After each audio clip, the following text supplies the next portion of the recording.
30 deaths a day, 300,000 incidents a year, 11,000 people dead within a year.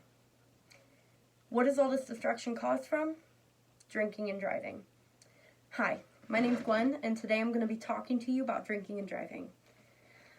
Choosing not to drink and drive can save a life. I'm going to talk to you about the statistics of drinking and driving, a few stories that involve driving under the influence, and what drinking alcohol can do to you while you drive. According to an article written by Ann Harbour and published in 2021 by ProQuest, drunk driving is the act of operating a motor vehicle while under the influence of alcohol. The consumption of alcohol has the ability to immensely affect your motor skills.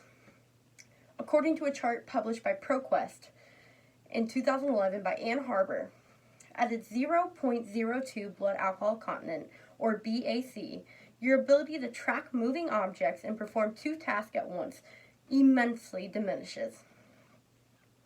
At a 0.5 blood alcohol content, your coordination, ability to control the wheel, and response time is delayed significantly.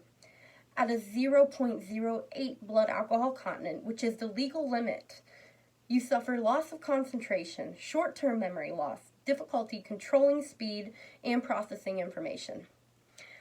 At a 0.1 BAC, your ability to stay in the lane properly and brake dramatically decreases.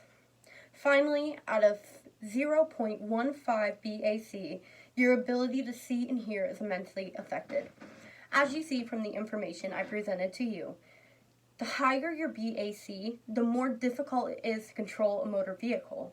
And just because the legal limit says 0.08, it does not mean you should drive. When you drive after drinking, you are endangering the life of somebody's daughter, son, mother, father, brother, or sister. Which leads me to the next part of my speech. On Saturday, May 10th, 1988, around 11 p.m. in Carrollton, Kentucky, a drunk driver under the name of Larry Mahoney, with a BAC of .024, drove down the wrong side of the interstate, slamming into a school bus, killing 27 people, 24 of which were kids, and injuring 16 others. Chuck Cayeta, a youth group counselor, and 10-year-old Patty Nunley were two of the many victims from that night. This is not the only story. This happens to be one of the worst recorded in history. However, in San Jose, California, September 2010, a 19-year-old girl drove under the influence, slamming her car into a light pole, killing herself and her passenger once the car erupted into flames. Dallas, Texas, October 2012, 2 adults were killed and a child was injured after a drunk driver ran a red light. He then attempted to flee the scene. Montgomery County, Maryland, May 2010. A young man was driving under the influence. He was driving his friends home from a party when he hit a guardrail, killing 3 of them and injuring 1. Drinking and driving affects so many people everywhere. It is a plague that has the ability to take children from their mothers and mothers from their children. The next story I'm going to be telling you is one of my own. My cousin's dad was a drunk. One night he was driving home from his friend's house drunk, and I don't remember quite what time it was, but he ran over a woman who was walking her dog. He stepped out of the car to see what he had hit, and when he discovered it was a woman, he got back in his car and drove home.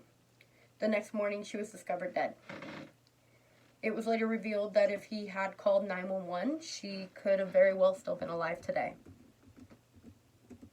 Almost everybody has a drinking and driving story. Whether you lost a friend, family member, or a family member or friend was affected.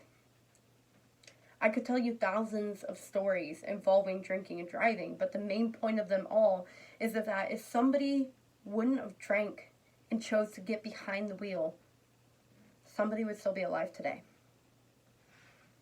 CDC Director Thomas R. Frieden says nearly 11,000 people are killed every year in crashes that involve an alcohol-impaired driver.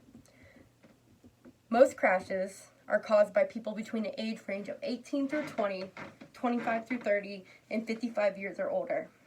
Males are more likely to get behind the wheel than females after drinking.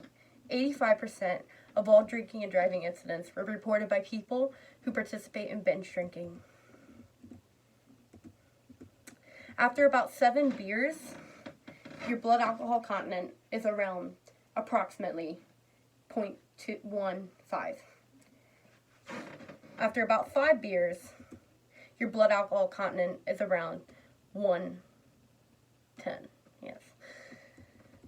After about 3 beers, your blood alcohol content is around 0.08. After about 2 beers, 0.05. And about 1 beer, 0.02. The government and law enforcement officials have come up with several different ways to stop drinking and driving, such as sobriety checkpoints, minimum drinking age laws, and ignition interlocks. They also serve heavy fines and jail time, the largest fine being $1,000 and the minimum being $350. The average drunk driver drives around 80 different times before getting caught. That is 80 times he could be sharing the road with yourself or a loved one.